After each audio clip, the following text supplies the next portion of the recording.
সড়কে আতঙ্কের নাম ব্যাটারি চালিত অটোরিকশা। মামুন হোসেনের পাঠানো ভিডিও ও তথ্যচিত্রে দেখুন বিস্তারিত। বৈধ কোনো কাগজপত্র না থাকায় এইসব অটো চালকের উচ্ছৃঙ্খলতা, বেপরোয়া গতিতে চলাচল বেড়েই চলছে।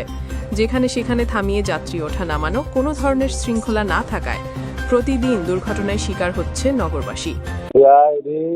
বেপরোয়াভাবে চালাই যাচ্ছে এবং তাদের লাইসেন্স নাই, কিছু নাই, মানুষের শরীরে উড়া দেয়, ওই আর এক গাড়ির লাগে মাইরা দেয়, ফেরা বেড়ে মাইরা দেয়, এই অবস্থা আর কি।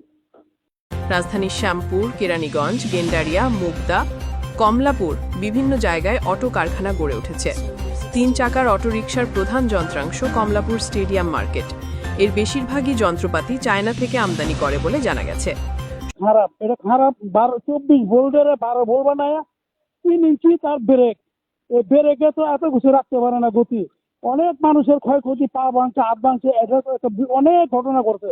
এই চোখের সামনে তো দেখছি একটা মানুষের পকেটে 200 টাকা নেই, তারা হাসপাতাল নিবো কেমনে? এই অটোতে বহুত ক্ষয়ক্ষতি, আর কোনো হিসাব নাই। আমি তো এরা যদি তো সেফটি ভাবে হয় আর সরকারের যদি এটা নিয়ন্ত্রণ করে, অনেক সুন্দর তো গাড়িগুলি ছাড়তেছে, ভালো শুনতেছি, দেখতেছি। এটা যদি সরকার হাতে নেয় তাহলে ভালো হবে। আর সরকার এটা নিয়ন্ত্রণ না করতে হলে কেউ নিয়ন্ত্রণ করতে পারবো না। পাবলিকের কোনো হাত নাই এটার। পাবলিকের গাড়ির মালিক নির্ধারিত না, নাম্বার প্লেট নাই। আগে তো সিটি কর্পোরেশন নাম্বার প্লেট ছিল, আর নাম্বার প্লেট ছাড়া। সরকার এসব সেক্টর থেকে রাজস্ব পায়, ওই হিসাবে এটা বন্ধ করার সুযোগ তেমন নাই বলে জানা গেছে। তবে সড়ক জমিনে কথা বলে জানা গেছে, এই 3 চাকার অবৈধ অটোরিকশা লাইসেন্সের আওতায় আনা হলে অধিকাংশ রিকশা কমে যাবে। সেই সাথে অটোরিকশার চালককেও একটি লাইসেন্সের আওতায় আনলে কমবে প্রতিদিনের দুর্ঘটনা। তবে অনেকে বলেছেন, অটোরিকশার চালকরা বেশিরভাগই নেশা, মাদক এর সাথে জড়িত হওয়ার কারণে উল্টাপাল্টা চালিয়ে বিভিন্ন ধরনের অ্যাক্সিডেন্টের ঘটনা ঘটায়।